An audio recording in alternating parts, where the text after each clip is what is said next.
go from 5 up to 25 if you want. Per what? Per 0.1 ml. طيب. If you elect to be more conservative and you want to give him topical, what will be the dose of topical TPA? So it's going to be 1 milligram per ml. But you are going to ask the pharmacy to give it in a frequent way. So you'll give it 1 drop every 5 minutes times 9 or times 12. Okay? If the patient is having high intraocular pressure with deep anterior chamber, but because of tight flap, you can actually do some blib massaging. Okay? There might be reasons for external blockage. External blockage because of what? Because of surrounding significant blood clot. You can treat the causative factor because of the previous 3 reasons, and you can do laser suture lysis for tight flap, but you need to have good judgment on the timing of the suture lysis. And you can give mitomycin injection to prevent any scleral dead fibrosis. If you have high intraocular pressure with shallow anterior chamber, you have 3 classical reasons that we always think about, and we are always afraid that these complications might happen post-operatively. You can have pupillary block causing high intraocular pressure with shallow anterior chamber. And you can have suprachoroidal hemorrhage, and you can have aqueous misdirection. How would I discriminate between the 3 things or the 3 factors? Pupillary block and aqueous misdirection. If you are having a patent peripheral iridectomy, then that will omit actually for you pupillary block. That's why we are always focusing during trabeculectomy on doing good peripheral iridectomy. You must do good peripheral iridectomy, and if you do good peripheral iridectomy, then at least you got rid of one component.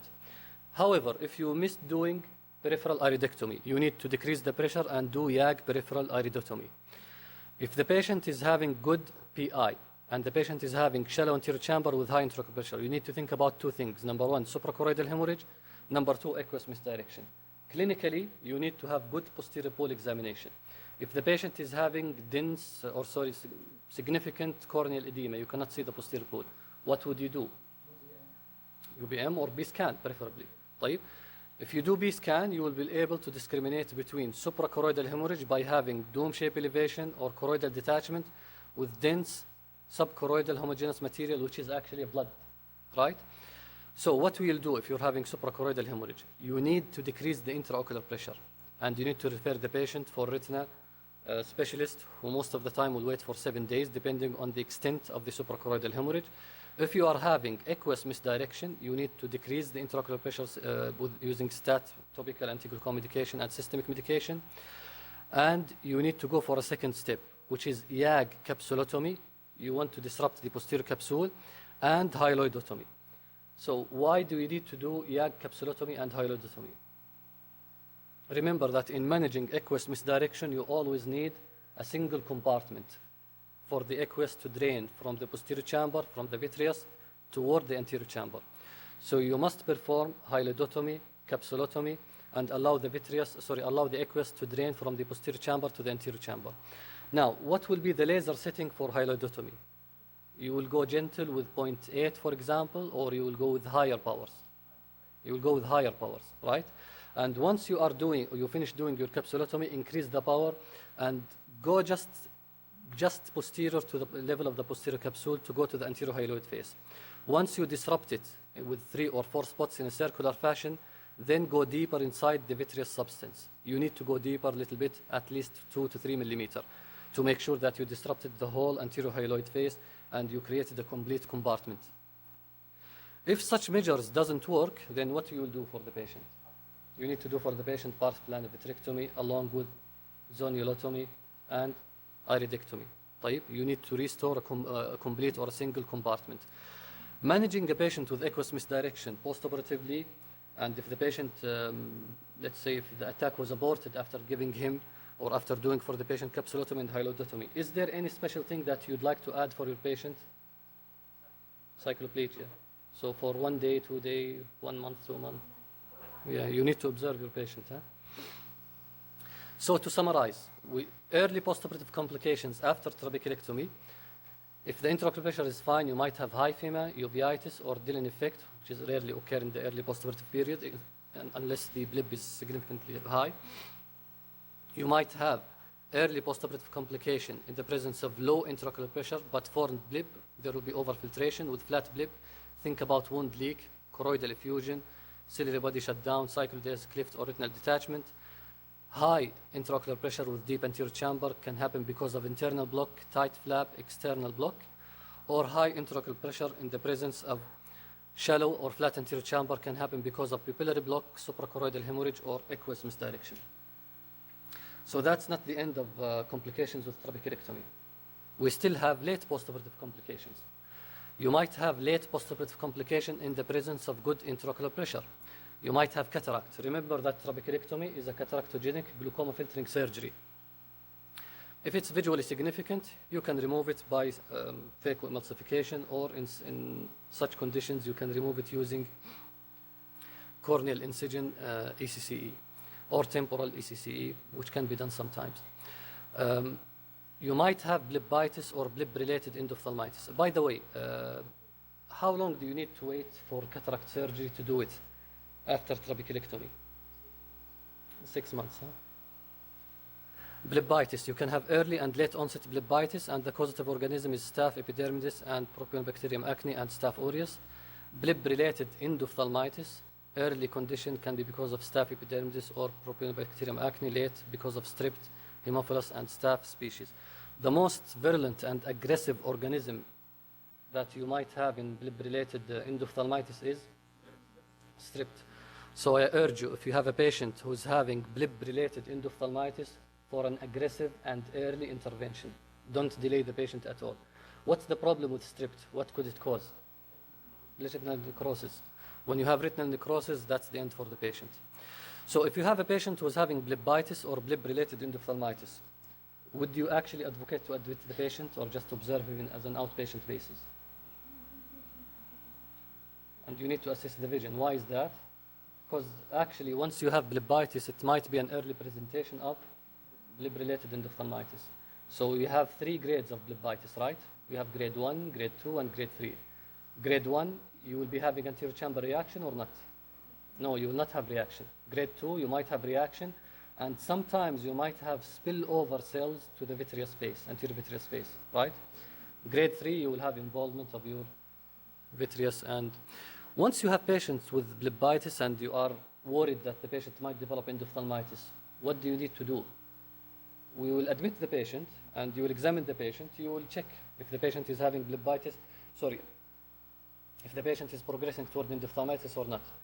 It's strongly advised that when you admit the patient, that you will examine him and examine the periphery of the retina. Why is that?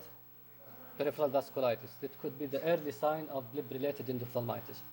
So it's a good idea to dilate the patient, actually. Keep him on cycloplegic agent and examine the periphery every now and then, especially if the patient is starting to develop drop vision. You might need to consult our retina colleague to take over and to assess if the patient is really having something or not. Corneal dissection or cystic blib with risk. If it affects the vision, then you need to revise the blib. Needling. Is it something which is actually done in patients who are having cystic blib? Needling. Needling. What's the advantage of needling in cystic blib? And why am I doing needling? What's the problem with cystic blib? The problem, it's localized, right? If you do needling, what do you want to do? You want to have a more diffuse blib. You want to actually decrease the pressure on the cystic area, and you want to omit any possibility of leak later on. So that's the principle of having needling in patients who are having thin cystic blib. Or if it's at risk actually of developing leak, then you might need to go and revise it, especially if the patient, as we mentioned before, is having a history of leaking blib in the other eye. So go ahead and revise it. Don't just wait for the patient to develop blebitis. You might have late postoperative complication in the presence of low intraocular pressure, like hypotony maculopathy, and you can wait for maximum of 6 months observation. Then you need to treat by revising the blib. How would you revise it? By giving what? You have 2 options. Either to just irritate the blib. Sometimes you might give irritating agents like gentamicin drops, for example, especially if the blib is sweating. But in such condition, if the patient is having hypotony maculopathy and you cannot wait so more, you need to actually go and revise the blib. And classically, we do what? Autologous blood injection, right? If you are having leak, again, you can go and revise it or do autologous blood injection. If you do autologous blood injection and the blib is still leaking, you did it 2, 3, 4 times and your blib is still leaking, or you are still have very low intraocular pressure, then you need to go ahead and revise the blip completely, and if you need to close it, then you should close it using what? How would you tamponade the blip site? How would you close it? Pericardium or sclera. طيب. Late postoperative complications in the presence of high intraocular pressure can occur because of blip encapsulation, and most of you have seen blip encapsulation. You will have dome-shaped elevation in the presence of high intraocular pressure, and in such condition you can do needling for the patient. It can happen because of internal block, especially in patients who are having what? Avascular glaucoma or uveitis. If you delay your laser suture lysis with subsequent scarring at the scleral bed or episcleral fibrosis, you might have high intraocular pressure. And in such condition, you can actually manage it by doing needling, going to inside the anterior chamber, or using the MVR blade and dissect under the flap and go inside the anterior chamber and give subconjunctival mitomycin. If it doesn't work, then you need to repeat the glaucoma surgery in another site, but keep into consideration not delaying the laser suture lysis. And always, when you have complication in your glaucoma surgery and you want to repeat it again, or you want to do it to the other eye, memorize the history of the previous eye. It's very helpful for you. You might have scarred or flat blip, and at that time, if you cannot save it, if it's not controlled with medication, you need to repeat the glaucoma surgery, and the blip can simply fail. So late postoperative complications include complications in which the pressure will be high, in which the pressure will be normal, like cataract, infection, blebitis, blip-related endophthalmitis, but this is not a general rule in which the pressure will be normal. You might have high or low pressure as well. And you might have a blip which is dissecting the cornea and going inferiorly. You might have late postoperative complications with low intraocular pressure, like hypotony maculopathy and leak, and you might have late postoperative complications in the presence of high IOP, like internal block, delayed suture lysis, encapsulation, scarred flat blip, or simply blip failure. Express shunt. Complications of express shunt include, like trabeculectomy in early intraoperative complication, intraoperative complication, conjunctival buttonhole, thin flap, and there will be risk of shunt erosion, and in such condition you need to shift the patient for trabeculectomy and observe filtration. You might have aqueous misdirection, you will manage it as trabeculectomy. You might have wrong positioning of the shunt itself, so you need to reposition it or to explant it in conditions in which it's actually very near to the endothelium or touching the iris, because it will cause UFAT. If it's touching the endothelium, it will cause decompensation. If it's touching the iris, it will cause chronic uveitis later on and chronic iritis. You might have hyphema, you will do AC washout, suprachoroidal hemorrhage, immediate closure, and overfiltration after putting the shunt in place. And in such condition, you need to have tight suture of the flap. If it doesn't work, you can do strap suture. Strap suture is like a belt suture. You will go at the flap base near the limbus, and you will pass one suture from one end over the flap and then to the other end under the edge, and just you will tighten it. It will be like a belt, and this will be able to actually suppress the filtration and prevent overfiltration, and you can do suture lysis later on after 1 or 2 or 3 weeks and so on. You might have early postoperative complications like leak, and you will manage it like trabeculectomy, hypotony, and shallow anterior chamber, aqueous misdirection, and you can manage it like trabeculectomy. You might have early iris touch, and you can manage it by cycloplegia in the early phase, or later on you will go to this site of contact and you will do YAG iridotomy, but make it large to avoid contact later on. You might have hyphema, high IUP, and overfiltration, and you will manage all these complications like trabeculectomy. Late complications after express shunt include leak, and you will deal with it like trabeculectomy. Corneal decompensation. In such condition, if you have corneal decompensation, you need to explant the express shunt. Some surgeons, they are actually repositioning the shunt. I have never done it. I always explant if I have corneal decompensation. And if you want to reposition the shunt, you need to think about the flap thickness. Are you going to take the shunt and reposition it again and go for another complication or not? So keep this in mind. You can actually explant it and convert the procedure to trabeculectomy. You might have aqueous misdirection, you might have iris touch, and you can manage it by cycloplegia and peripheral iridectomy, or you might have high IOP and you will manage it like trabeculectomy. Non-penetrating glaucoma surgery, which includes deep sclerectomy. You might have intraoperative complications like herniation of the choroid or ciliary body and during your dissection, and in such condition you can do paracentesis to decrease the pressure a little bit, and you can adjust the plane and go more superficial because at that time you might be too deep. You might have perforation of the trabeculodismate window while doing deep sclerectomy. If it's microperforation, small with stable anterior chamber, you can give Mycol and continue the procedure. If it's a macroperforation with shallow anterior chamber but no iris prolapse, you can give Mycol or inject air bubble or OVD to push or to form the anterior chamber a little bit. You might consider do iridectomy and continue the procedure if actually there is tendency for iris prolapse and you think that the perforation size is large, in which it will jeopardize the trabeculodismate window later on and block it by the iris tissue. You might have macroperforation with shallow anterior chamber and iris prolapse intraoperatively. At that time, you can give Mycol and pull the iris away from the trabeculodismate window. You can inject air bubble, which will tamponade the iris away. But if it's a large actually perforation and you think that the iris will definitely prolapse through this window, then it's advisable to do iridectomy and continue the procedure, or just convert to trabeculectomy. But less frequently we need to convert to trabeculectomy. Early postoperative complications in deep sclerectomy include blip leak, in which if it's micro leak, you will have deep anterior chamber with no hypotony. You will just hold the steroids, allow some healing for the tissue. If it's macro leak with shallow anterior chamber and hypotony, you need to resuture the site of the leak and keep the patient on cycloplegia because you don't want to have leak and choroidal detachment as well. You might have hypotony. 50% of the patients will have IOP less than or equal 5 millimeter of mercury in the first day. If you have a well-formed anterior chamber with no trabeculodismate window rupture, you need to give the patient cycloplegia and observe for the possibility of the existence of hypotony maculopathy. You might have early postoperative complication like choroidal detachment and depend on the assessment of its extent. Most of the time it's not significant and you can keep the patient on maximum cycloplegia. You might have ruptured trabeculodismate window with iris prolapse blocking the filtration site.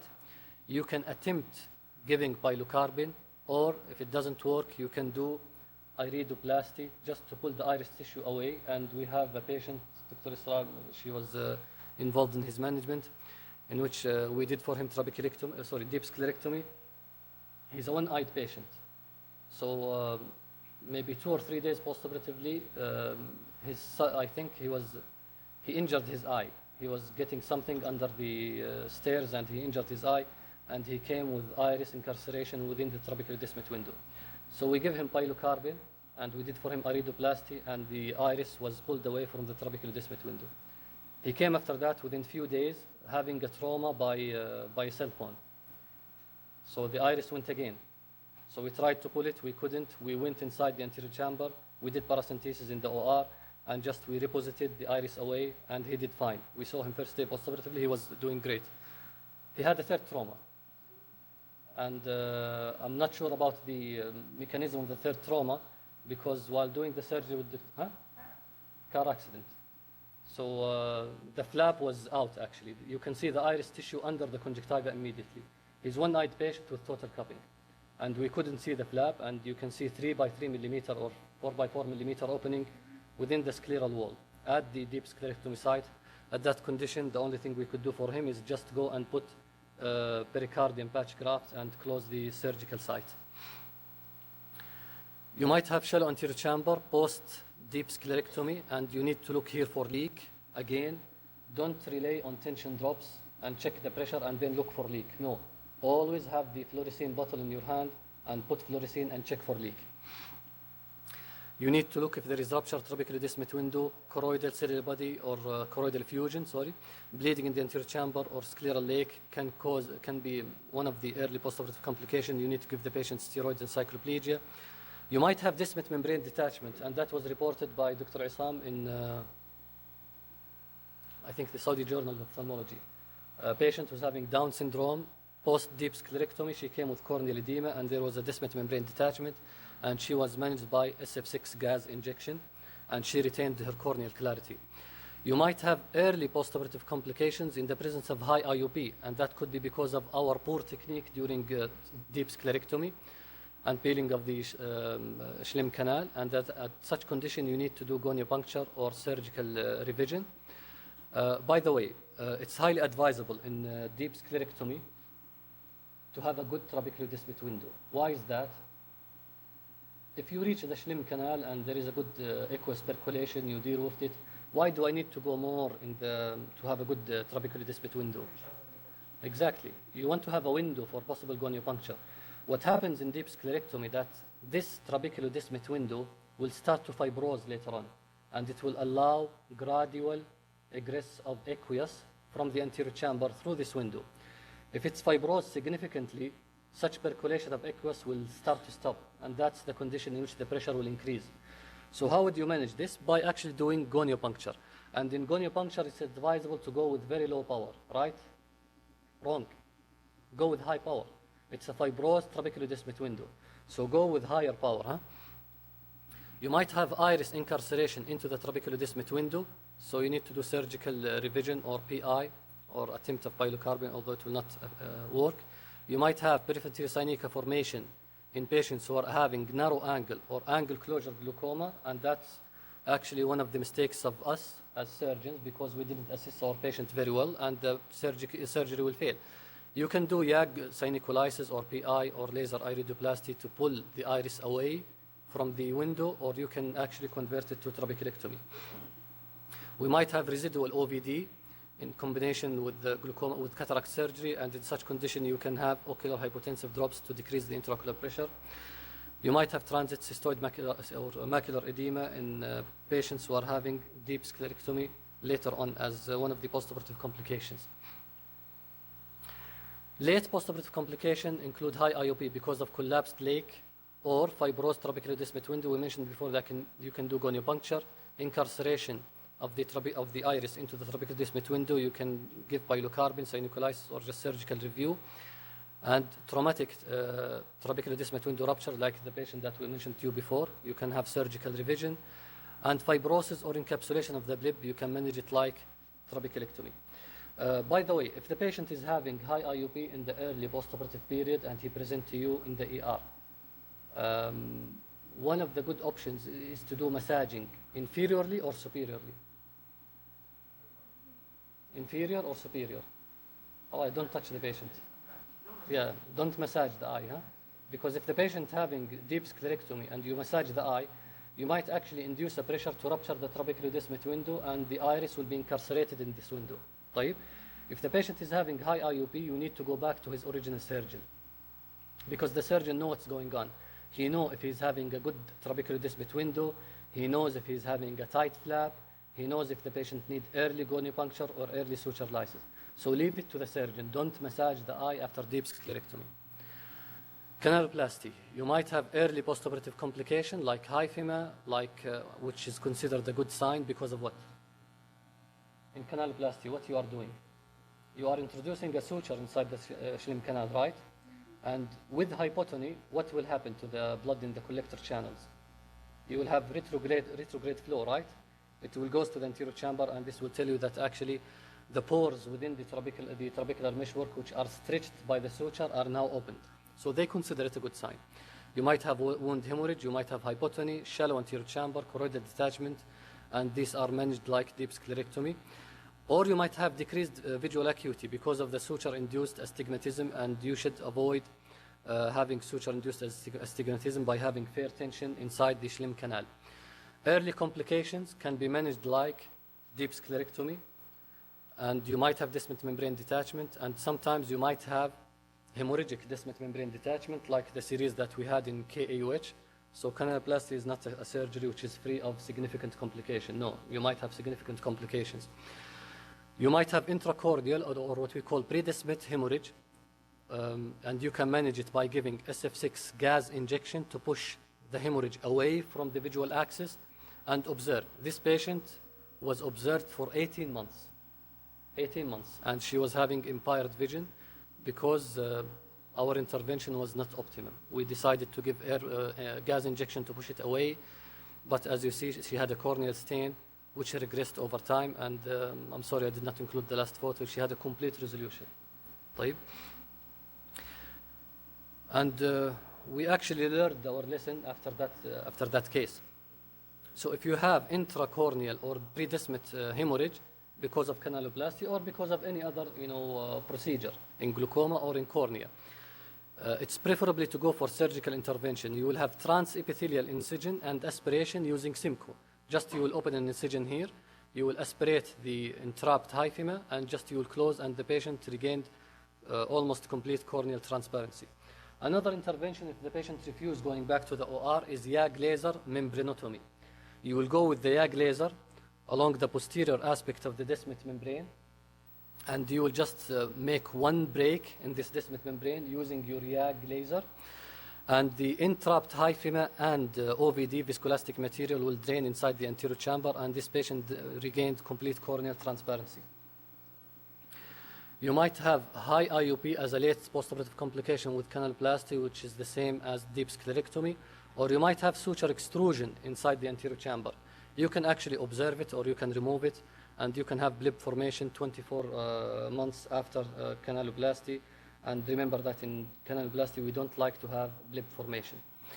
Glaucoma drainage devices. Early postoperative complications include hypotony and shallow or flat anterior chamber. It occurs more in the non-valved glaucoma drainage devices like the Burvelt. You need to make sure that there is no leak from the tunnel, and that depends on your surgical technique. So sometimes you might need to go 2 times or to create 2 tunnels to have optimum position of the glaucoma drainage device inside the anterior chamber. It's highly advisable to go and close the previous tunnel, because once you have a patient with shallow anterior chamber on, you will confuse yourself. You will think, was it because of the hypotony itself, or was it because of my previous tunnel? Should I go ahead and close it surgically or not? So on table, don't put yourself in dilemma. Just go ahead and close your entry, your another entry site. In shallow anterior chamber, you might have corneal lens or IOL contact. You might have choroidal detachment, or you might have hypotony maculopathy. So you need to reform the anterior chamber, and in non-valved glaucoma drainage devices with early shallow or flat anterior chamber, it's advisable to go ahead and resuture the valve again. You might have choroidal effusion, in which you will manage it like trabeculectomy, or you might have iritis. If it's induced by the tube iris contact, you can give the patient on cycloplegia and steroid and observe. If it's persistent, you can have 2 things, either to trim the tube or reposition it, or you can do something else. Something else. If you don't want to take the patient to OR again, you can actually go ahead at the site of contact with the iris and do PI. Early postoperative complications again include hyphema, vitreous hemorrhage, instability of the tube, and it's a must to go ahead and revise it and fix it again. Especially if the patient is blinking, you will find the tube moving up and down and sometimes hitting the corneal endothelium, and it will jeopardize the patient cornea for decompensation. Hypertensive phase. It can last up to 8 weeks, sometimes 10 weeks. So we highly urge you to just wait, observe the patient, and allow them to pass the ocular hypertensive phase. In case the patient needs to start on medication, you can just start them on beta blockers. And ocular hypertensive phase occurs most commonly in valve tube like Ahmed implant. Aqueous misdirection and retinal detachment can be managed like trabeculectomy. Early postoperative complication in the presence of high IOP can occur because of iris blocking the tube, and you can do YAG laser iridotomy, or you can give the patient just pilocarpine to pull the tube away, the iris away, especially if the patient is having a little bit shallow anterior chamber, and you will allow him to deepen the anterior chamber later on. If there is vitreous going to the tube, you can do YAG laser vitreolysis, and if the blood or fibrin is clotting or blocking the tube, you can actually give the patient cycloplegia steroids or topical or intracameral TPA. Aqueous misdirection and aqueous misdirection can be managed like in trabeculectomy. Tube retraction, you need actually to expand the tube by using the tube expanders, which are commercially available, or you need just to revise the tube and move the plate itself anteriorly if you have some space and availability. You might have Brown syndrome or diplopia, and you need to refer the patient back to the pediatric ophthalmologist to put prisms for them. Late postoperative complications include exposure of the tube. In conditions in which you have tube exposure, and this is very critical and important for us, you need to go ahead and cover the tube with pericardium. If you have done it before, you want to revise it again, put double layer pericardium or put stronger tissue like sclera or cornea. Once you have a patient who presents you in the ER with foreign body sensation and he is post-Ahmed implant, or complaining of itching, examine the patient. Don't give the patient lubricants at the door and ask him to go. This is a critical medico-legal condition. So if the patient post-Ahmed implant or post-glaucoma surgery, he comes to you because of irritation or foreign body sensation, please examine your patient. It will not take more than 1 minute, but you might save the patient vision. Once you have an exposed tube, you need to make sure that there is no infection. There is no early anterior chamber reaction. If there is early anterior chamber reaction, you need to admit the patient and you need to refer him immediately for the glaucoma specialist. If there is no anterior chamber reaction, no sign of infection, please cover the patient with topical antibiotics and refer him immediately to the glaucoma specialist for revision and patching of the exposed tube. You might have corneal decompensation because the tube is actually near the cornea. It's not positioned in a very good way. Most of the time we are having problems with patients who are, or with congenital glaucoma patients or with children because of the tube malposition. Sometimes the surgeon will go ahead and he will open the conjunctiva, he will retrieve or retract the tube and trim it, then put it back. You can do it in an easier way. Just do a paracentesis over the tube site, inject viscoelastic, and go with another small port paracentesis and just cut it with long venous or intraocular scissor, and that will save you the time of having 1 hour procedure and convert it to 5 minutes procedure. You can have chronic iritis later on, as we mentioned before, because of the contact between the tube and the iris, and in such condition you can do tube trimming or repositioning or simply peripheral iridotomy to just avoid having the contact between the tube and the iris. External cyclophotocoagulation or CBC. Complications include pain, and in which you will treat it using cycloplegia and steroids, iritis, the same thing, macular edema, which is the most common cause of visual loss following CBC. You can lose more than equal to or more than 1 line in vision, or you might have persistent hypotony and phthisis if you are too aggressive in doing your CBC. You might have transit flat anterior chamber with hypotony and choroidals, and you can manage it like trabeculectomy. You might have aqueous misdirection, and you can manage it like any other condition of aqueous misdirection. You might have hyphema, vitreous hemorrhage, sympathetic ophthalmia that we don't see it nowadays because of the early diagnosis and intervention, and you might have scleral thinning and perforation, and there was one reported case by Dr. Shahwan in the British Journal of Ophthalmology. After doing CBC, there was perforation, and it was managed successfully by gluing. So there was no need for a surgical revision. Gluing was enough to overcome the perforation. UCB, you might have again pain, transit conjunctival hyperemia and hemorrhage. You might have anterior chamber reaction, dry eye, and you might have corneal edema. And there is one case of spontaneous central descent membrane detachment which resolves spontaneously. You might have transit postoperative hypotony with choroidal detachment, macular edema, and scleral thinning. ECB, you might have IUP spike and hemorrhage, anterior chamber bleeding. You might have macular edema, and you might have acute graft rejection in patients who are having PKB. So be careful while doing ECB in patients who are post-PKB. You need to give them high dose of steroids. Trabeculotomy or trabeculotomy ab interno. You might have complications that include descent membrane injury while going inside the anterior chamber and creating your anterior chamber entry. Be careful because you are tilting the patient head and you are not paying attention for the entry site, so it can be a potential source for injuring the descent membrane. You might have ciliary body injury as well, and zonular injury and reflux bleeding with anterior chamber hyphema.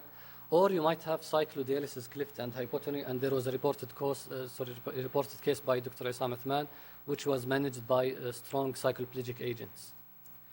So thank you very much. Do you have any questions, please? Okay.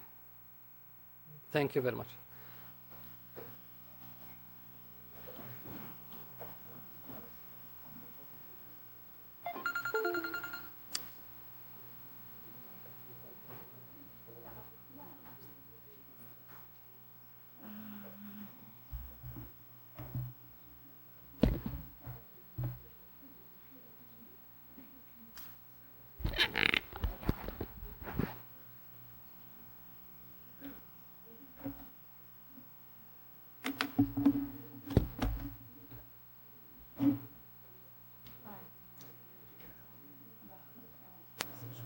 اي احسن، الطول ما يساوي.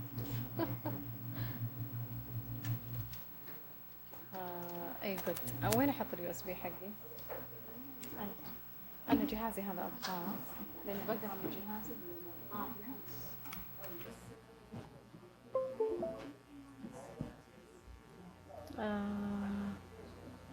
بدونيو ROP rounds. ايش هذه؟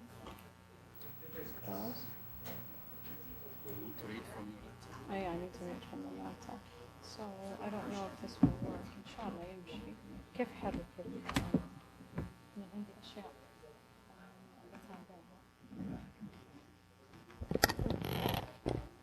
تحركي من الدكتورة. هذا السلايد next previous وهذا اللي اوكي. سو تجربي بس. great. الله يحفظك. شكرا جزيلا.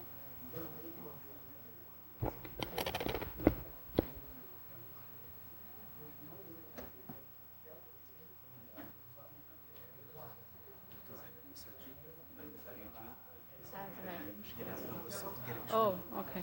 هنا بس اي بس احتاج اني اشوف احيانا هنا.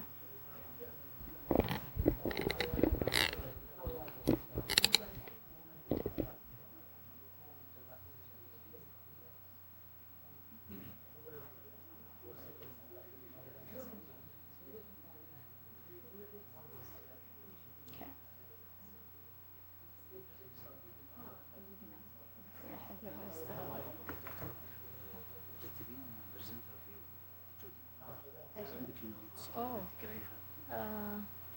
لا خلاص. اي الله يحفظك.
Assalamu alaikum warahmatullah. It's an honor to present Dr. Fadwa Al-Adil and her Grand Round lecture, Retinopathy Prematurity. Dr. Fadwa is an assistant professor at Princess Noura bint Abdurrahman Abdulaziz or Abdurrahman? Abdurrahman University for girls, and she's also working part-time at King Saud University at the King Abdulaziz University Hospital, and there she's doing an excellent job in managing the non-mydriatic camera diabetic screening, diabetic retinopathy screening at our hospital. Dr. Fadwa has her MBBS from King Saud University. Then she went on to Canada to get her fellowship at McGill University. Later on, she had a fellowship in medical retina at the University of Toronto.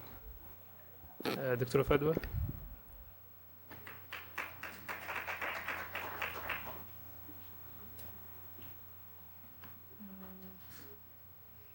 Thank you, Professor Marwan, for this kind introduction. Bismillah ar-Rahman ar-Rahim, wa salatu salam ala Sayyidina Muhammad wa ala alihi wa sahbihi wa sallam. I will be talking to you today about retinopathy of prematurity. It gives me great pleasure to be presenting today's Grand Round. I'll start by saying that I have no financial interest to disclose. I will be talking about a few medications throughout my talk. So retinopathy of prematurity, or retrolental fibroplasia as it was previously known, is a vasoproliferative disease due to incomplete vascularization of the retina at the time of birth. It affects premature babies of low birth weight and young gestational age, and it can be mild with no visual defects or aggressive with new blood vessel formation, which progresses to retinal detachment and further blindness. In the US, 3.9 million infants are born every year. 14,000 are affected by ROP, and 90% have mild disease. 1,100 to 1,500 develop severe disease and require treatment. 400 to 600 infants, unfortunately, become legally blind from ROP. In Saudi Arabia, studies of premature newborns report an ROP incidence of 28% to 33.7%. Despite improvements in detection and treatment, ROP remains a leading cause of visual impairment among children in developed countries. The worldwide prevalence of blindness due to ROP is 50,000 infants. We'll start talking about normal retinal vasculature development so we can understand the pathogenesis underlying ROP. The retinal vasculature begins in the 16th week of gestation. Retinal vessels grow out of the optic disc as a wave of mesenchymal spindle cells. These spindle cells cause endothelial proliferation and capillary formation, which leads to mature retinal vessels. These vessels reach the nasal aura by 36 weeks of gestation, and the temporal aura serrata by 40 weeks. It's been well known that oxygen is an important factor in the pathogenesis in ROP, as well as VEGF. It's been known since 1951. Campbell did introduce this theory in his paper, Intensive Oxygen Therapy, as a possible cause for retrolental fibroplasia, as it was called at that time. This schematic illustration on the right is from Campbell, and as you guys can see, the laser pointer. So here's our neuroretina, and the central retinal vessels growing in at the same time, and there is coordination of neuroretinal development with vascular development. In B, you have a full-term 9-month child who has his neuroretina completely developed with the vasculature following. And in C, we can see this schematic illustration of continued neuroretinal development, but an arrest and stoppage of vascular development, which eventually leads to new vascularization.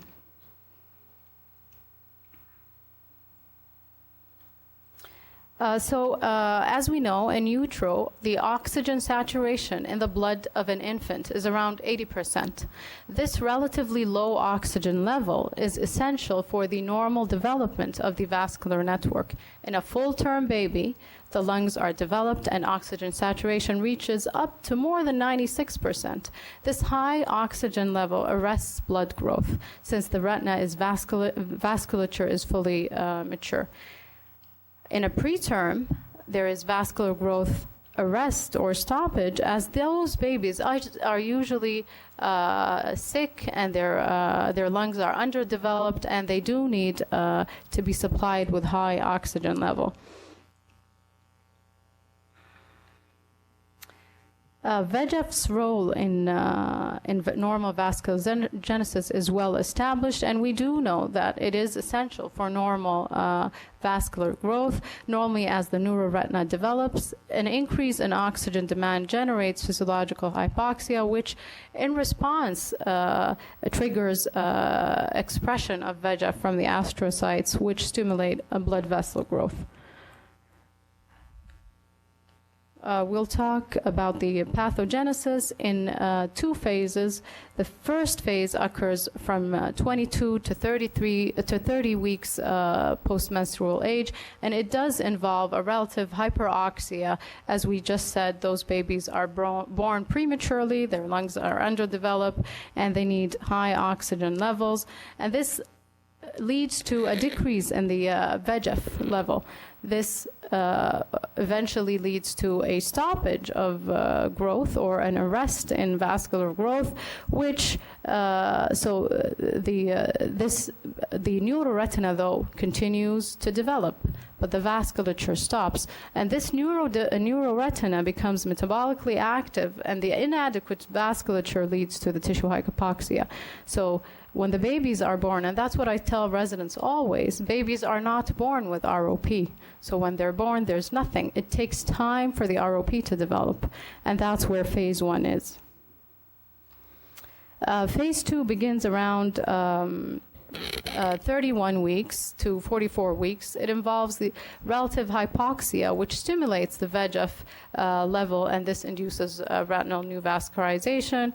New vessels form between the junction of the vascular and the avascular retina, and this eventually leads to fibrous scar formation and traction and retinal detachment if treatment is not given in a timely manner. Despite controlled use of supplemental oxygen, the disease persists, suggesting that there are other critical factors involved in the pathogenesis. So oxygen is not the sole factor in ROP.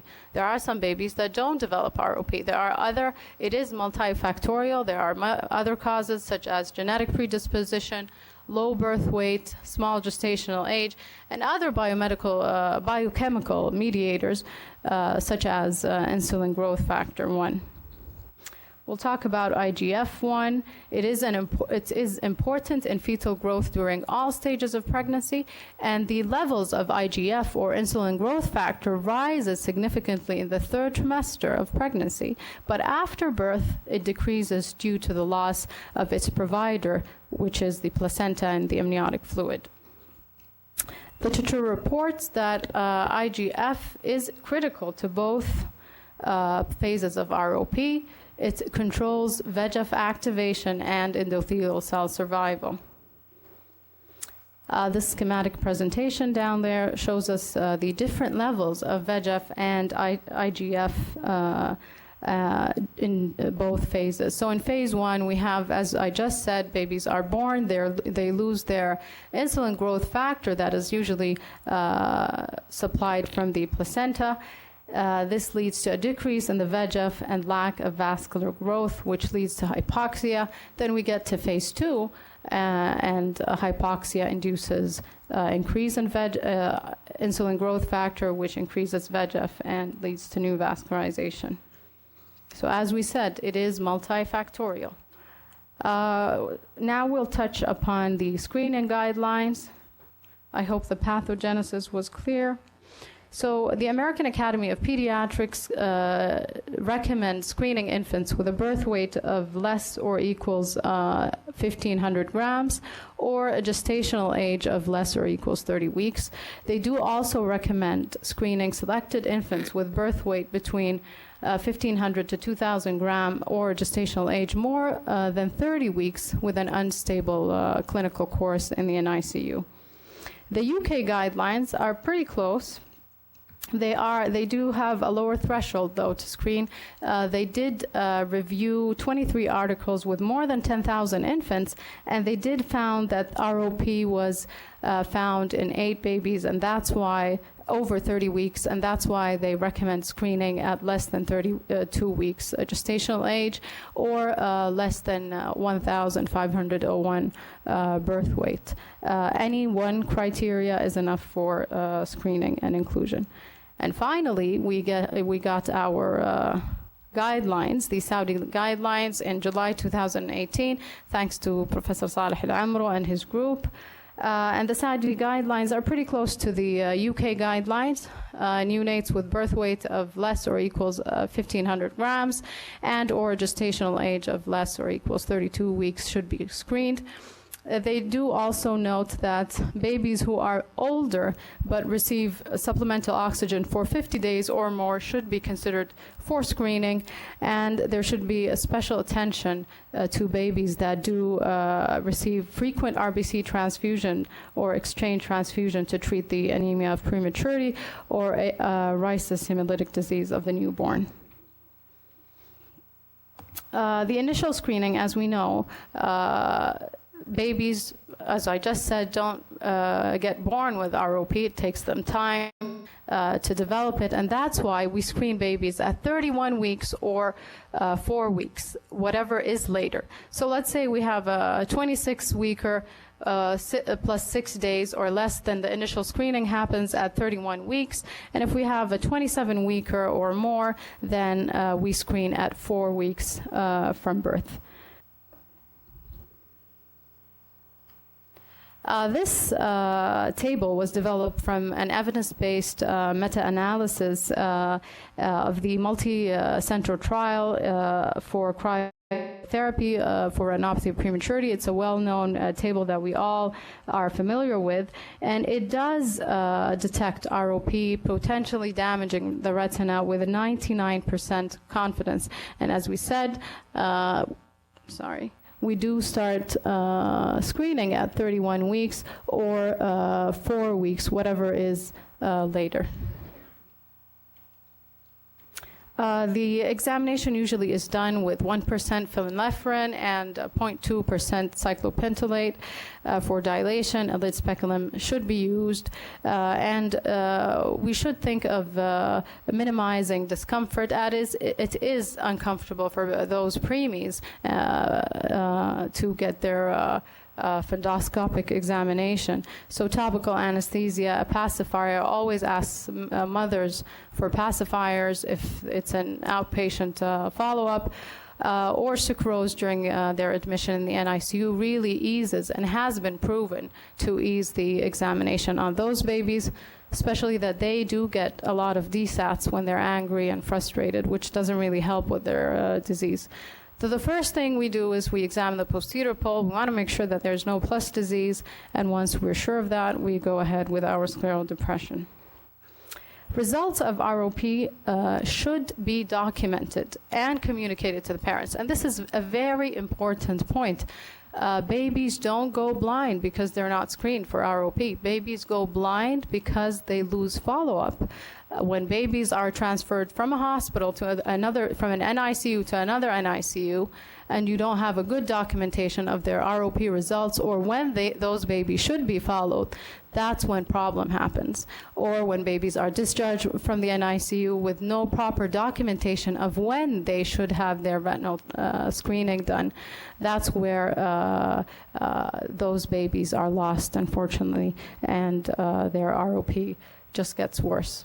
So parents of infants also with severe ROP should be aware that there is a risk of poor visual outcome even after therapy, and you should put the parents into the loop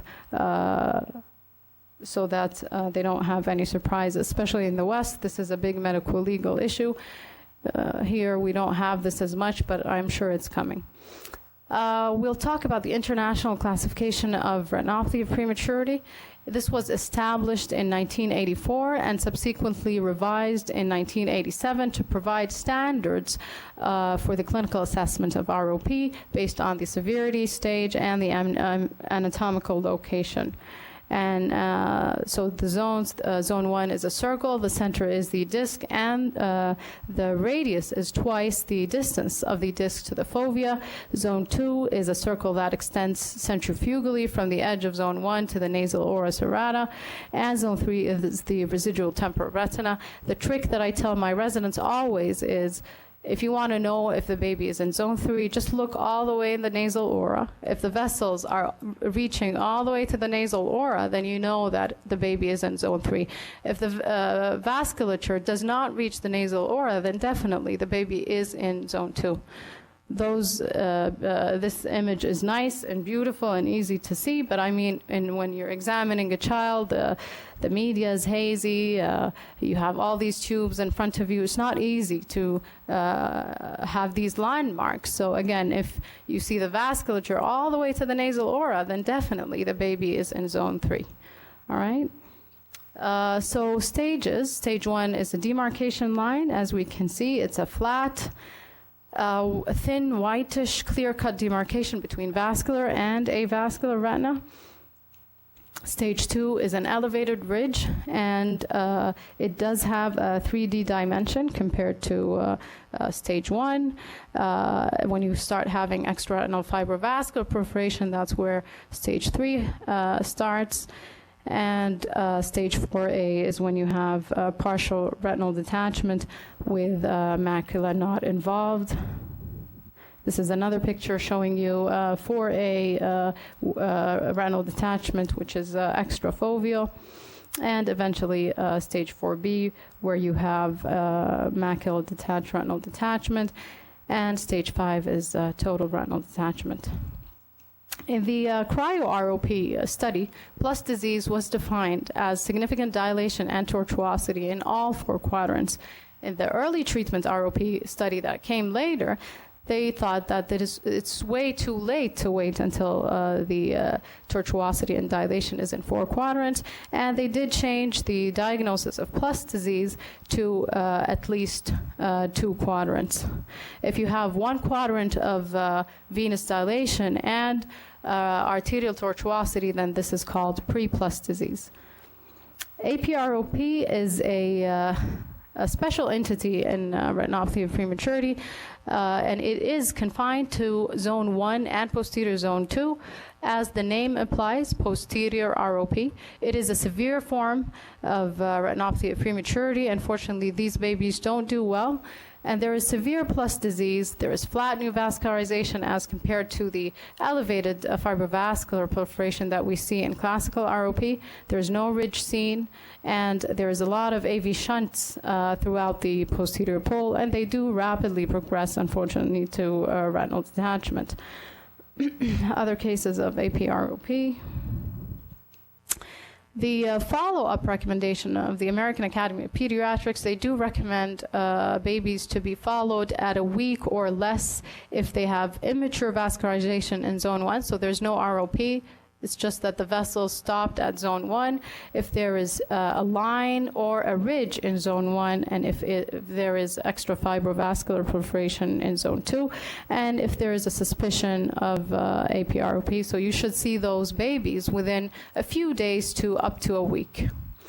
If there is immature vascularization in the posterior zone 2 or stage 2 ROP in zone 2, or if you are sure that ROP is regressing in zone 1, so there is absolutely no doubt that the ROP is regressing, then you can lengthen your follow-up to 1 to 2 weeks.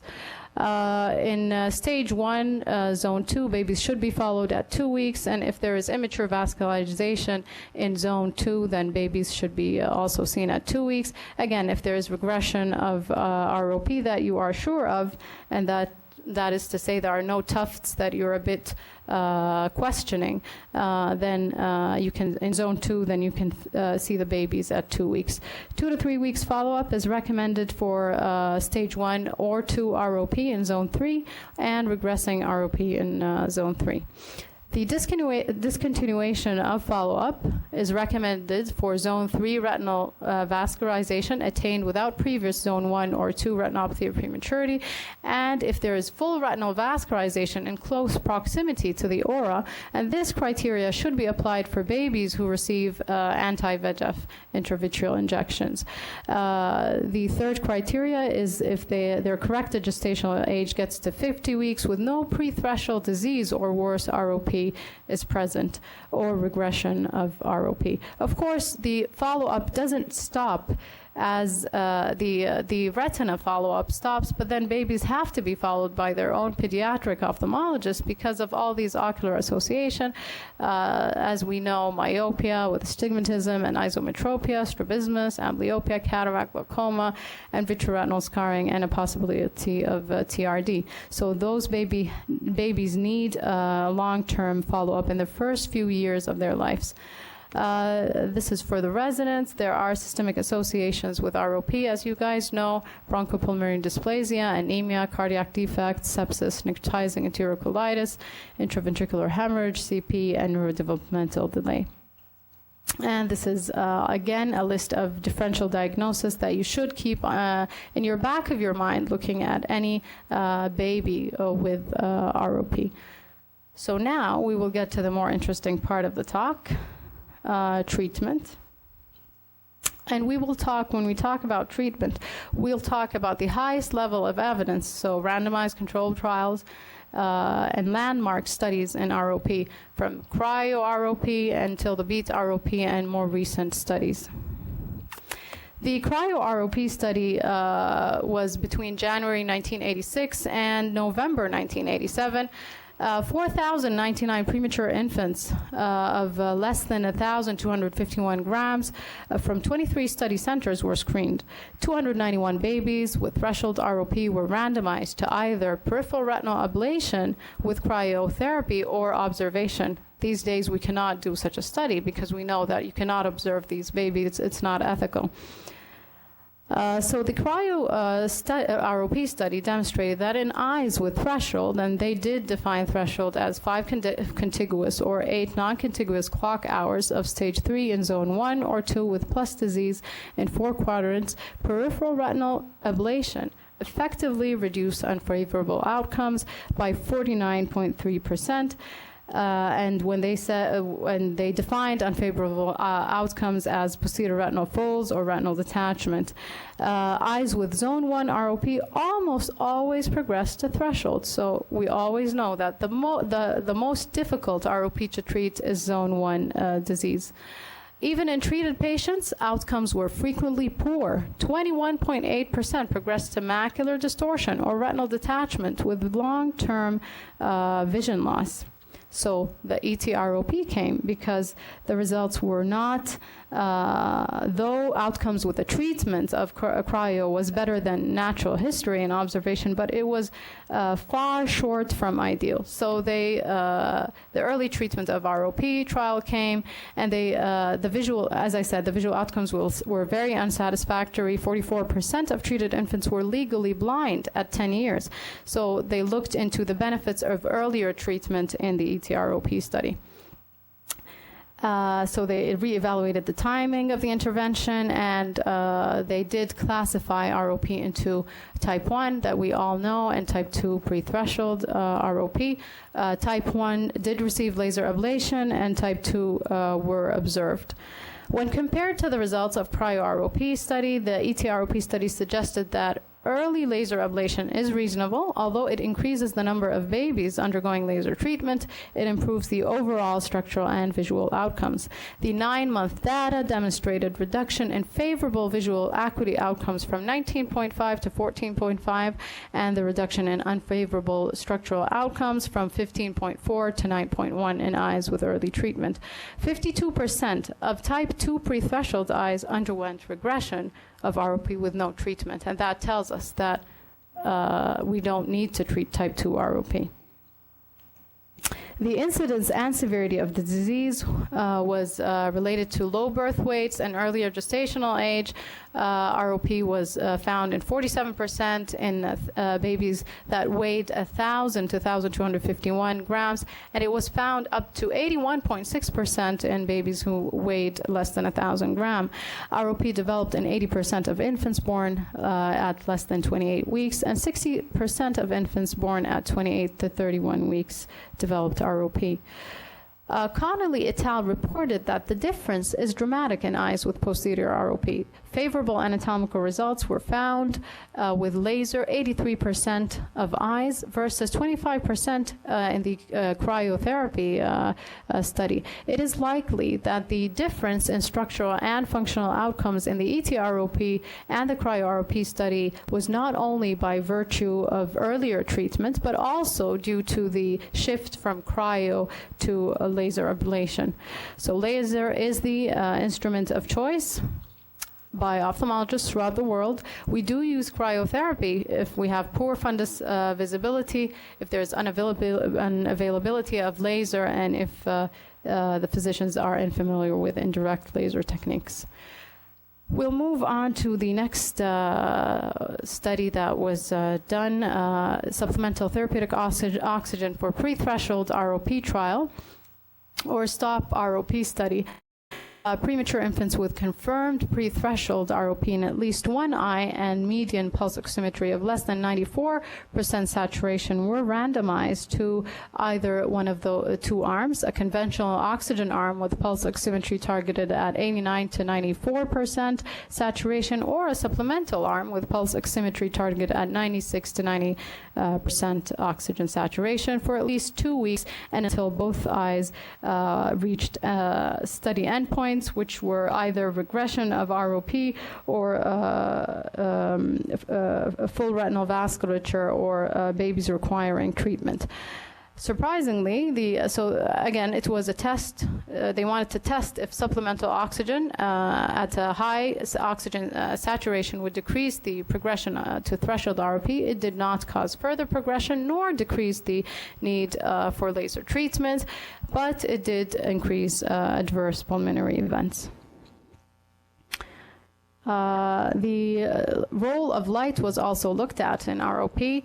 Light was proposed as a causative factor in ROP because of the release of free radicals, which caused oxidative damage and death of endothelial cells, and release of angiogenic compounds. So they wanted to test the effect of reduced light on the preterm retina on the development of ROP. So infants were randomized to either a group in which infants wore goggles that reduced UV light exposure within 24 hours of their birth, or a group which did not. Again, there was no evidence that reduced light exposure had an effect on the incidence of ROP nor the severity of ROP. The BEAT ROP, or bevacizumab, eliminates the angiogenic threat of retinopathy of prematurity, is a multi-center clinical trial that happened in Texas and 14 other centers in North America. It did include infants with stage 3 plus ROP in zone 1 or 2, and it did compare the efficacy of intravitreal bevacizumab monotherapy with the efficacy of conventional laser therapy in reducing the incidence of recurrence of ROP IOP. So they looked at the incidence of recurrence, all right? The primary outcome was recurrence in one or both eyes requiring treatment before 54 weeks post-menstrual age. ROP recurred in 4 infants in the bevacizumab group, 6 of 140 eyes, 4%, and 19 infants in the laser therapy group, 32 of 146 eyes. There was a significant treatment effect found for zone 1 ROP, but not for zone 2 ROP. The rate of recurrence with zone 1 disease alone was significantly higher in the conventional laser therapy than with the intravitreal bevacizumab. The rate with the zone 2 posterior disease alone did not differ significantly between both groups. And the development of the peripheral retinal vessels continued after the treatments with the intravitreal bevacizumab. Laser, of course, led to permanent destruction of the peripheral retina. And, of course, they did publish the most beautiful pictures they had and the successful pictures. As you guys see, there is... this is before conventional laser therapy, and this is after laser, and this is before bevacizumab, and eventually after bevacizumab. You see the beautiful vascularization. This is pre-anti-VEGF. You see all the new vascularization leakage, and 2 weeks post-injection, 4 weeks, and 12 weeks. Other studies and other case series came in and did confirm the efficacy of anti-VEGF in regressing ROP. Mersado et al. Reported the results in 18 treated babies with bevacizumab, and new vascularization did regress in all cases with no serious adverse events after 5 years of follow-up, and they all required only 1 injection to promote vascularization.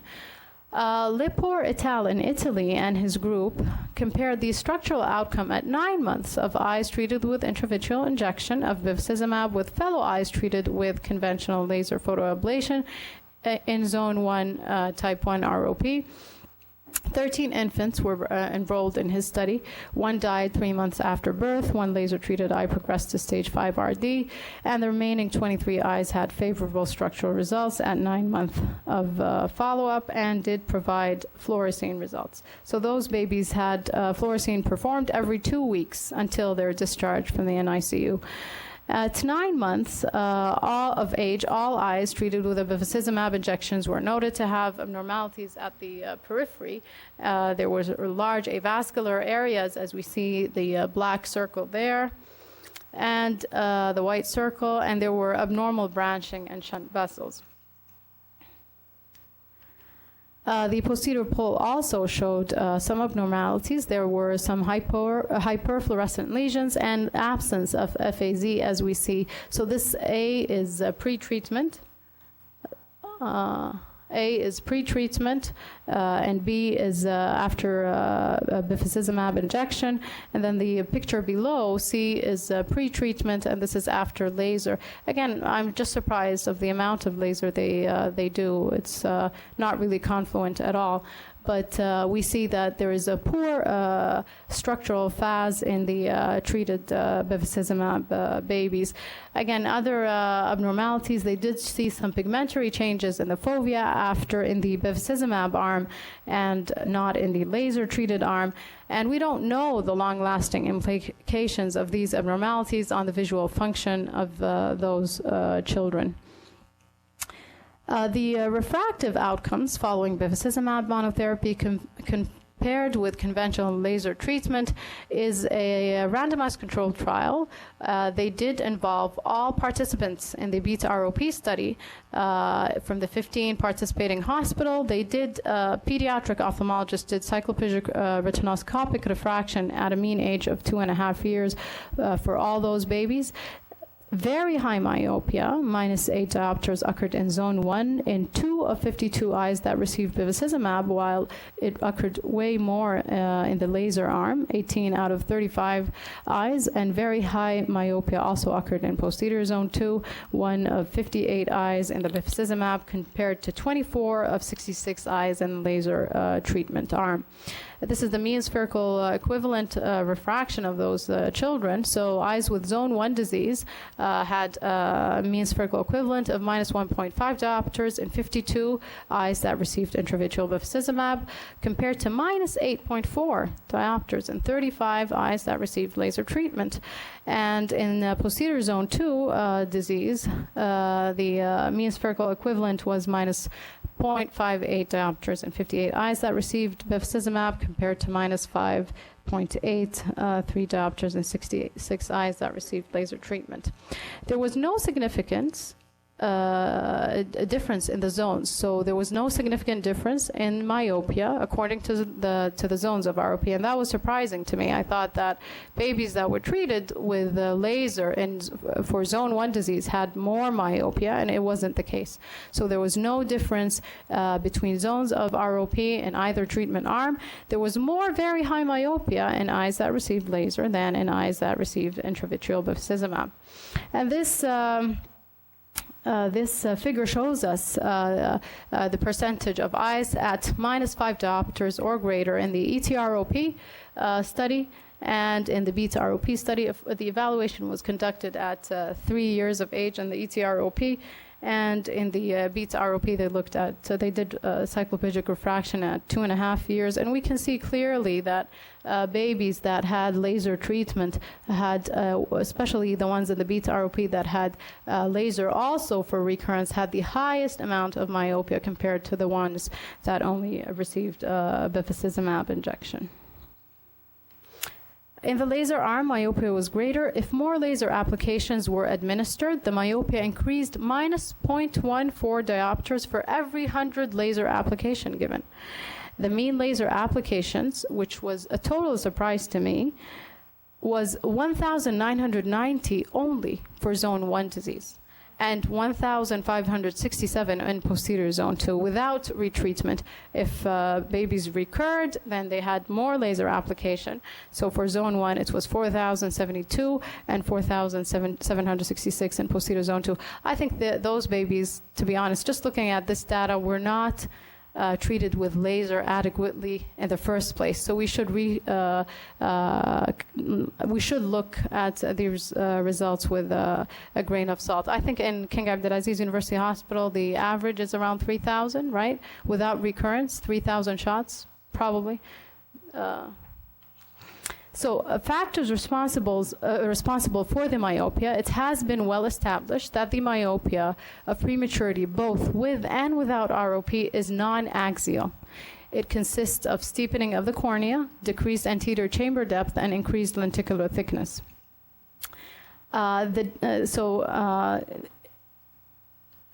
Intravitreal bevacizumab allows the continued development of retinal vessels beyond the neovascular ridge, which is minimal or absent following laser treatment. It is possible that this development could allow the continuation of local growth factor expression and signaling pathways that are necessary for a more normal anterior segment development with minimal myopia. And that might explain the huge difference in myopia in babies who received bevacizumab instead of laser treatment. We'll shift gears and we'll start talking about side effects of intravitreal anti-VEGF treatment in ROP. There are potential ocular complications that we are all aware of: vitreous hemorrhage, endophthalmitis, fragmentogenous retinal detachment, and cataract.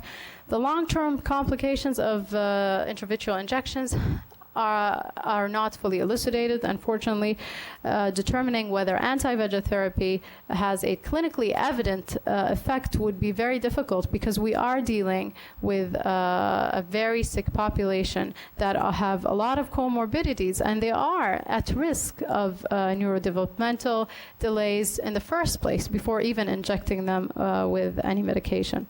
So to conclude and have a cause-effect relationship would be really difficult, and we would need a large number for our study to be powered to correct for all those confounding factors. There is no level 1 studies that have addressed yet the long-term ocular, visual, systemic, or neurodevelopmental effects of anti-VEGF treatment. We know that bevacizumab is detected in the serum. in 1 day after intravitreal injection, and there is a corresponding decline in serum VEGF levels, which may last for up to 12 weeks in those babies. Of note, ranibizumab has an elimination half-life of few hours rather than weeks, and results in a negligible effect on serum VEGF levels. So we are all waiting for the results of the Rainbow study, which is the randomized control study evaluating the efficacy and safety of ranibizumab in ROP. I believe King Faisal Specialist Hospital was involved in this study, and it will be probably published next month, and I'm sure they will have exciting results for us. Of note, however, because of this rapid clearance, this might increase the rate of recurrence. And again, we're waiting for the results of the Rainbow study to decide that, to see the effect of ranibizumab. Araz Ersan et al. Evaluated a series of 13 infants treated with combination bevacizumab and laser therapy, and they compared those babies to birth weight and gestational age matched control group that had laser only. They did not find any difference in the mean cognitive language or motor score on the Bailey scales of infant development test. Line et al. Studied the Bailey scores of infant development at 24 months, so 2 years of age, in 61 infants who had received either bevacizumab monotherapy, laser monotherapy, or a combination therapy. The patients who required a combination therapy had a higher incidence of mental or psychomotor impairment, but there was no difference between the groups that had a monotherapy, and this could have been explained because of the exposure of children to more surgical procedures, more anesthesia, that may have led to a poorer outcome. Morin et al., the study who everyone really quotes, evaluated the neurodevelopmental data from the infants in the Canadian Neonatal Network, the neurological examination, and the Bailey standards, Bailey scales of infant development tests results of 125 infants treated for ROP were compared. 27 babies were treated with bevacizumab. This data was collected from the largest NICUs in Canada, Saint Justine Hospital in Montreal, and Mount Sinai in Toronto. And they did find that the group of infants who had received bevacizumab showed a statistically lower median motor composite score, and the odds of having a severe neurodevelopmental disability was 3 times higher with the bevacizumab versus the laser treatment. However, this comparison was adjusted for so many variables, but not for ROP severity. And the proportion of patients that had the bevacizumab were at the first place not doing well, and they were sicker, and that really biased probably the physician to give a bevacizumab to those sicker babies than to go ahead with a laser treatment. So again, we should look at these results with some grain of salt. Finally, in the Beta ROP study, there was concerns about 5 of 7 early deaths, mostly resulting from respiratory failure, which happened in the babies that were treated with bevacizumab. Although by the time of the 2-year follow-up publication, this difference in mortality was no longer seen. There were 6 deaths in the bevacizumab group versus 7 in the laser group. We'll shift gears to, and we'll start talking about the dosage of anti-VEGF, and that's where most investigators are investigating these days. Various dosages of bevacizumab was used. They did start in early reports with a full adult dose. This resulted in an increase in intraocular pressure, so they subsequently halved the dose, and that was proved to be effective in controlling disease. Dr. David Wallace and his group, the Pediatric Eye Disease Investigator Group, published a dosing study. So this was a masked multicentral phase 1 dose de-escalation study in 61 premature infants with type 1 ROP. Infants did receive 0.25 milligram of intravitreous bevacizumab. If this was successful, and they define success as improvement in pre-injection plus disease or zone 1 stage 3 ROP, and babies not requiring any additional treatment within 28 days from the injection, then they did reduce for the next group of infants the dose to 0.125, then 0.063, and finally 0.031 milligram. They did look at early, late ROP recurrences, additional treatments, and structural outcome until 6 months. Of 61 eyes, 25 did receive additional treatment, 3 for early failure within 4 weeks, 11 for late recurrence, and 11 for persistent avascular retina.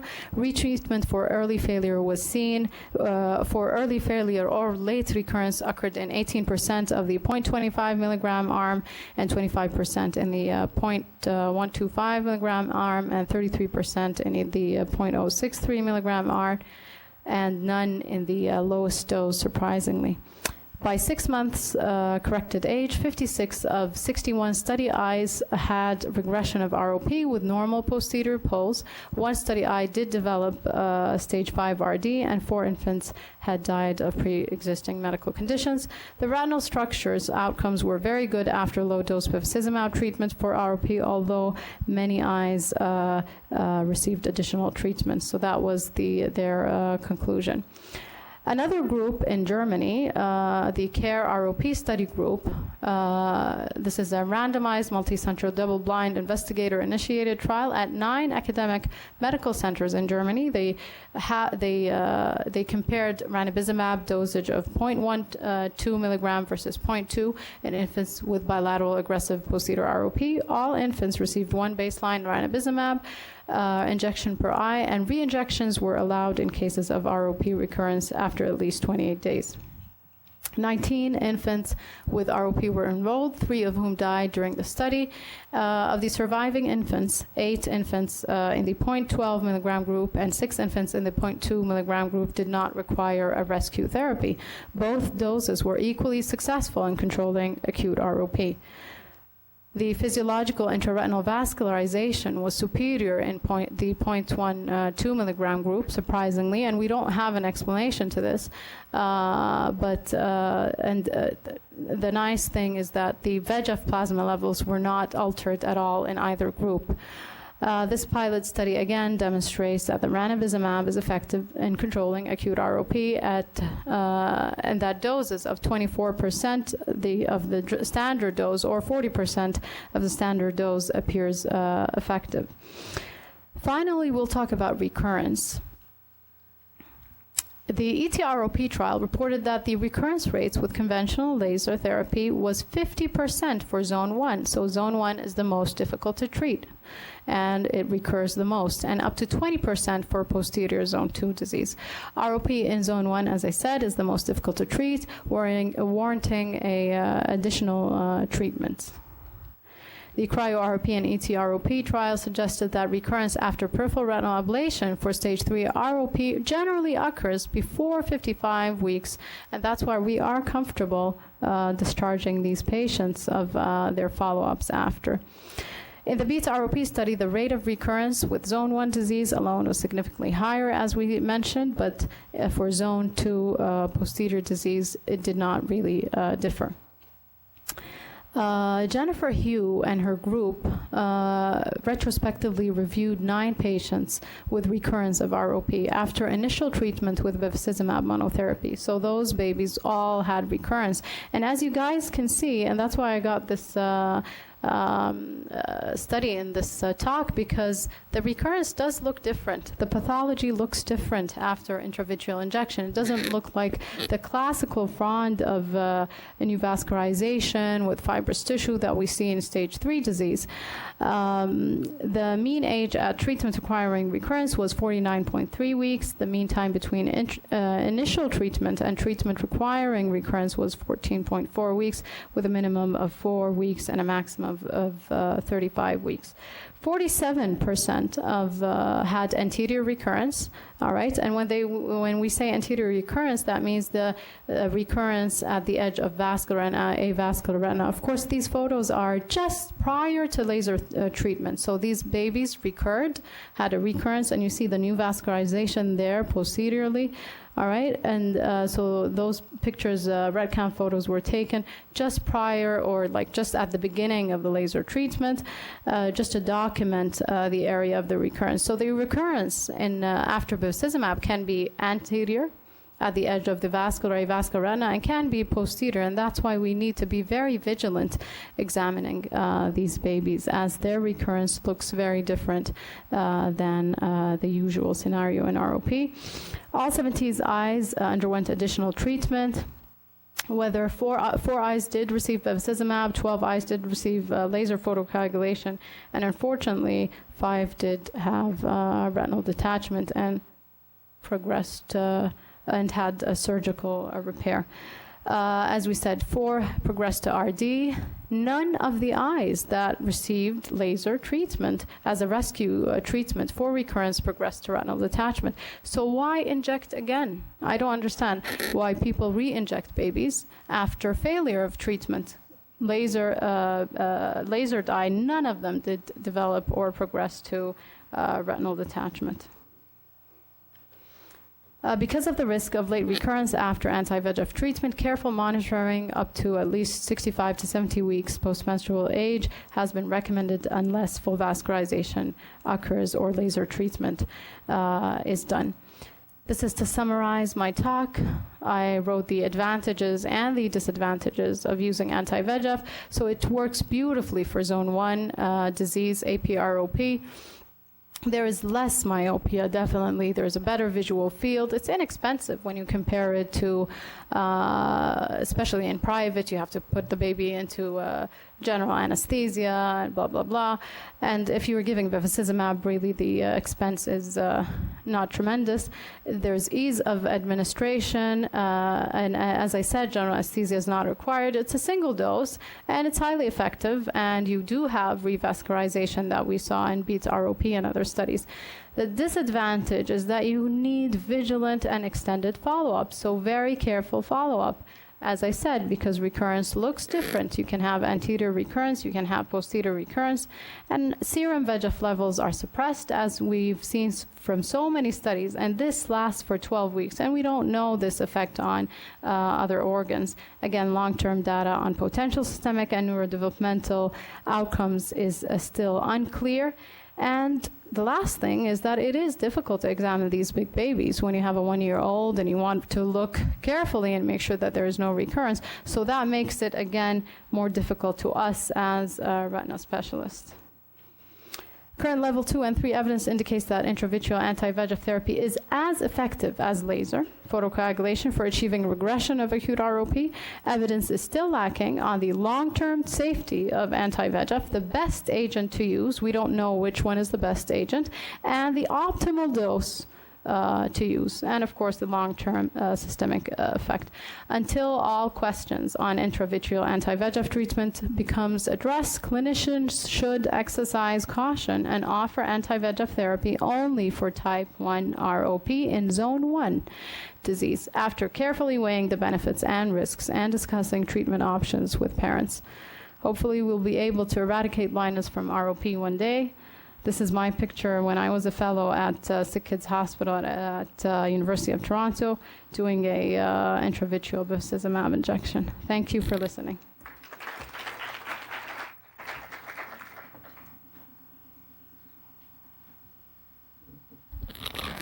Thank you, Dr. Fadwa. That was a very rich lecture. We would like to open the floor for discussion, questions or comments. Dr. Saleh, please.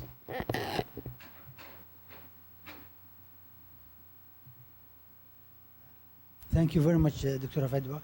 I would like also to echo your concern in BEAT ROP.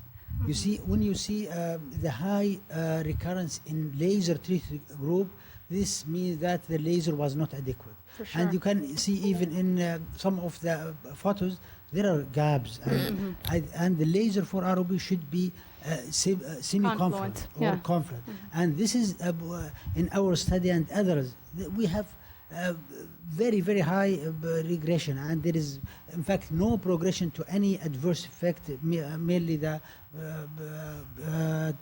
total retinal detachment. But now,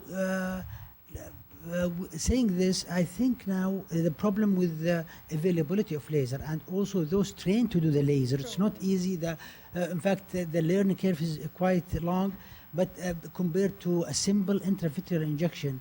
And I think now most of the evidence in the sort of talking about the safety of anti-VEGF, I think now most of the studies we have, they show that there is no much of problem in the neural developmental, because some of the studies, they don't do the Bailey, they crude neural developments only. And I think, yes, we should also experience some caution when using this, but I don't think, or we should not be sort of so insisting on laser at the expense of anti-VEGF. And I think now using the anti-VEGF, especially where in a large country like ours, the availability of those treaters with laser is not really always present. And I think now under a clear guidelines or research protocol, sort of good neurodevelopmental assessment, and I think we should lean more towards anti-VEGF in ROP. Now, which the choice is, this is a different, the dosing is a different scale. Also, there is another anti-VEGF which is not pan anti-VEGF. It is mainly for blocking the pathologic anti-VEGF, which is the Macugen. Begatinib. Yeah. And I think it's only, I'm aware of only one study in ROP. But I think this is a very good area to explore, where this will not block the physiological VEGF. It will only block the pathological VEGF, which is implicated in the new blood vessel formation. What do you think about the selectivity in anti-VEGF? Well, definitely, that would be really superior to what we are using now. But as you said, there is paucity of studies on Macugen and even on aflibercept. So I think with the data that we have, and especially with the Rainbow study that is coming soon, we might shift to ranibizumab instead of bevacizumab. I mean, there are so many other advantages. I understand that we do fear from the systemic side effects, but there is less myopia, there is continued vascularization, there is better visual field, and there are nice results after treating with anti-VEGF. But what I was insisting on is because the beta ROP study showed us that babies had a higher success rate with babies who had zone 1 disease, there was a better overall outcome, but not posterior zone 2. So we should also be very selective and make sure that not every case gets an anti-VEGF, unless someone, as you said, is not trained and cannot do, and there's no one around that can do, just to buy time until this baby can get their laser treatment done. No, I think also let us say to Frank that the laser is ablative. Yeah, for sure. If we can now, even we can see the change in sort of biomedical control or chemical in diabetic retinopathy. Yeah. Now you'll see how much we shifted from laser to more of anti-VEGF. I think we're going to get there. We just need more reassurance, more years to see those babies grow normally, to be more reassured to. Especially with ranibizumab, because the half-life in the serum is very short. Exactly. And they did not they don't affect the systemic VEGF in the serum. Yeah. Dr. Salwa.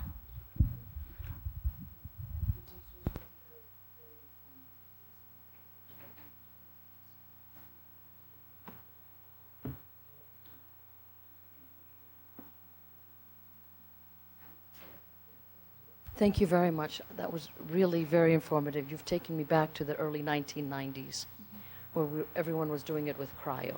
And I remember coming back, I didn't know how to use cryo because at Johns Hopkins, at the Wilmer, we were actually using the diode.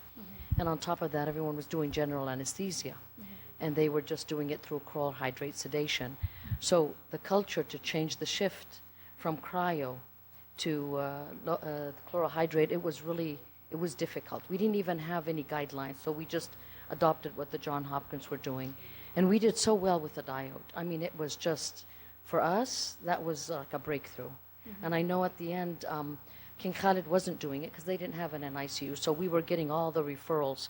Even if King Khalid got any of the patients, they would refer them to the King Faisal. That was and so we got a lot of experience in it at that point.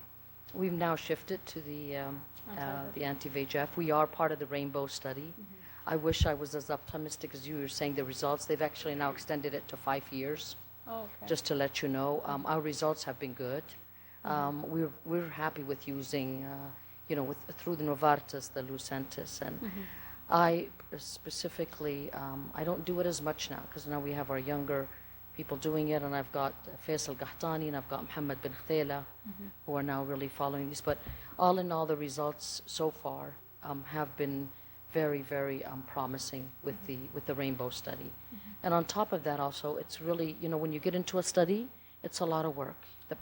We do more paperwork than we are actually doing the treatment.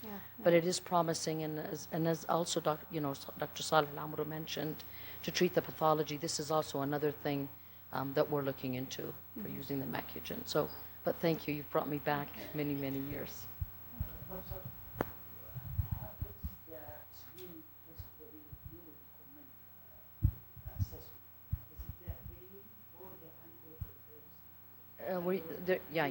We know because we have an excellent neurodevelopmental section there. We send all our patients, so they're using the newer.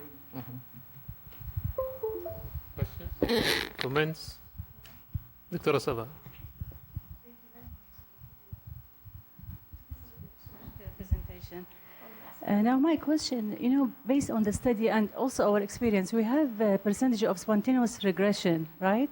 So do you look at these babies, why they have this spontaneous regression? Because I believe that also the natural course of ROP play a role, regardless the risk factors and regardless what we are giving, whether it's anti-VEGF or laser or cryo. Yeah. So do you look specifically, according to the experience or your study, which babies get spontaneous regression? So type 2 ROP usually type 2 pre-threshold ROP babies usually get spontaneous regression, and that's why we observe them until they develop type 1 pre-threshold. But you ROP. never see those who has, who were treated for type 2? Exactly, yeah.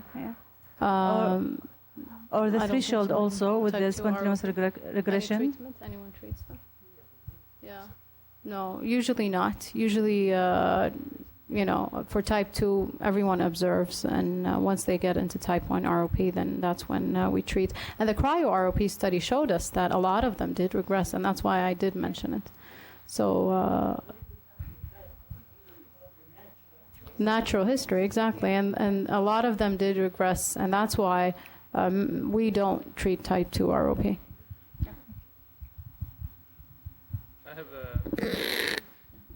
I have many comments, but I cut them more than maybe 2 or 3, maybe 2.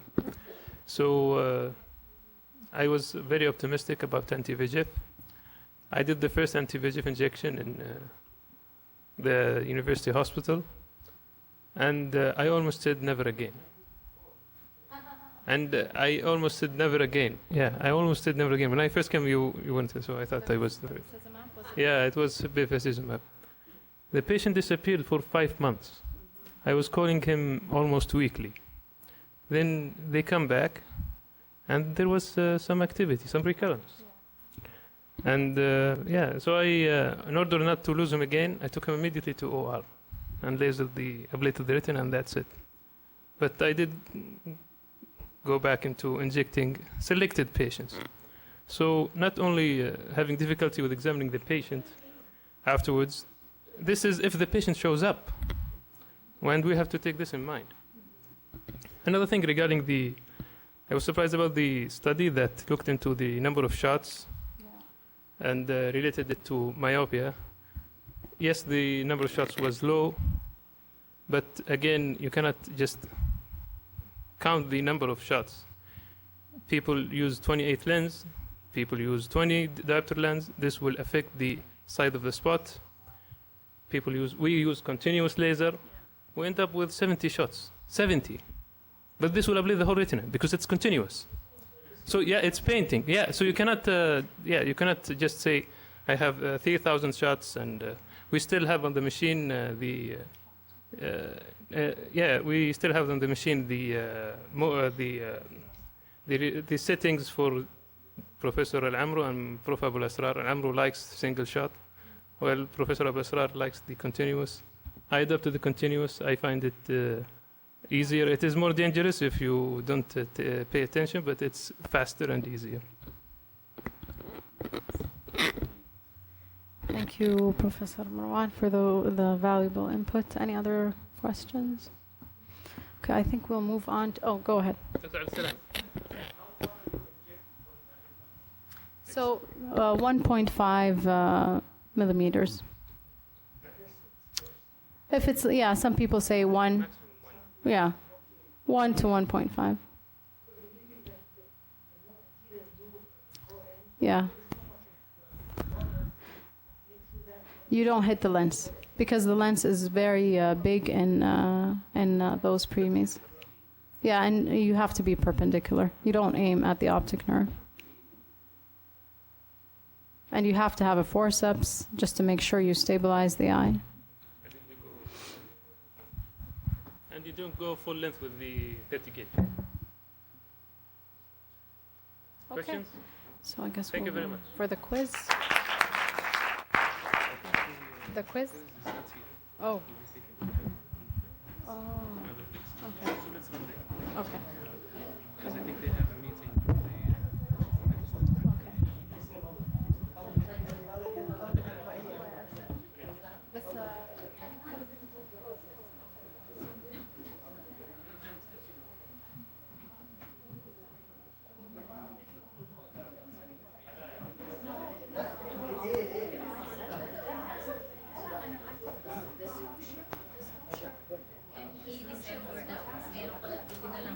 Ni-revise daw. Revise din Dito naman. mo sana nilagay, oh. Hindi, meron daw siyang folder nakalagay dyan, meeting.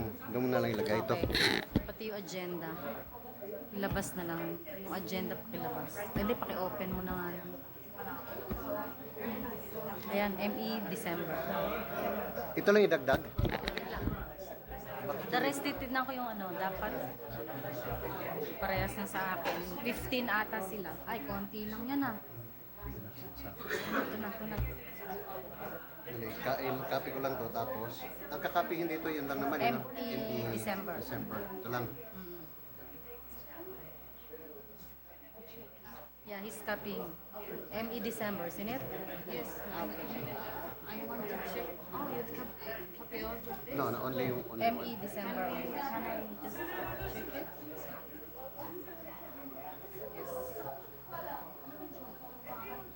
How can I make it big out? This, huh? Yes.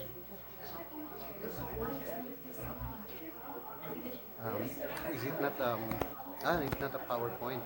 No, That's why. it's a PDF.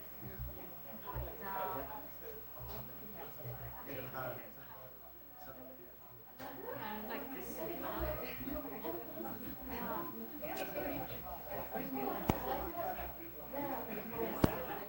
Siya kasi mag-ano yan eh.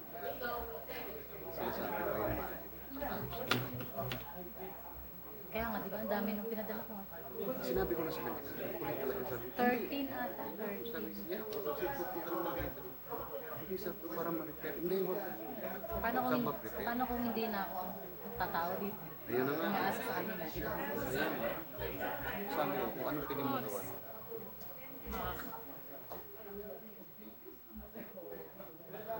Okay. I'll try something else later.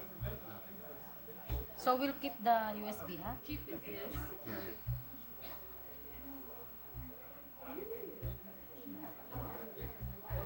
Tignan natin yung... Ang dami nga pala. Ano, kopihan na lang kayo natin dito lahat yun. MED December Okay lang, meron yata na isali iba. Patay tayo dyan. Hindi, ito na lang. Nandito pa lahat. Hindi, ni-revise niya sa kanya eh. Kaya yung MED December lang dapat. Anyway, hindi natin tatanggalin. Hayaan mo siya dyan. Ito lang yung pinadala mo kay... Ano, kay... Hindi, madami. I-open mo dyan at ano mo.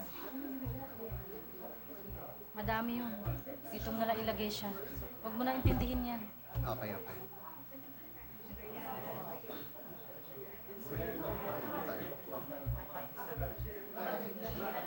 PC. I-check ko lang muna sa kanya. Rochelle siya. Okay. Ito, ano ba ito? Hindi, ano yan sa ano yan? Sa laser pointer. So, magbabago ako dito ng ano. Dito mo na lalagay lahat sila. Ano ilagay kong folder dito? Huwag na, basta labas mo na lang sila lahat dyan. Lagay lang tayo ng joke na? Ano, Hindi. May meeting doon. Tingnan mo, hanapin mo. May sariling folder na siya. okay.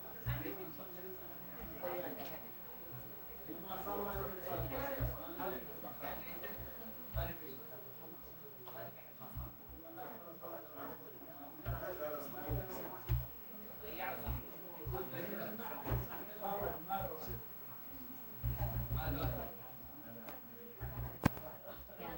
Ito lahat? Oo. Yan yung mga report. Tapos yung agenda separate.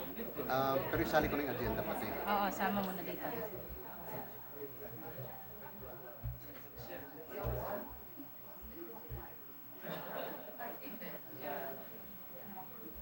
Yan, tapos paki-open na yung agenda. Para i-check natin. Tingnan mo, yan, malaki. Okay na yan. Pakitanggal mo na yung USB ko para sa kanya. Yes, ma'am. So how about this one? Hindi na siguro yan. Yeah. Ako nang bahala mamaya kung kailangan nila. Ayan yung QM mo. QM. So, but you have, no need. It's okay.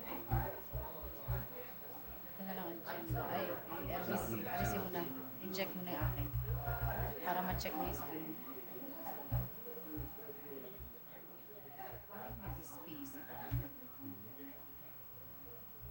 28 na ba? So check your presentation. Thank you. The connection is good, right? Here? I don't know. You don't know? The internet? Yes. Yeah, it's connected. Okay.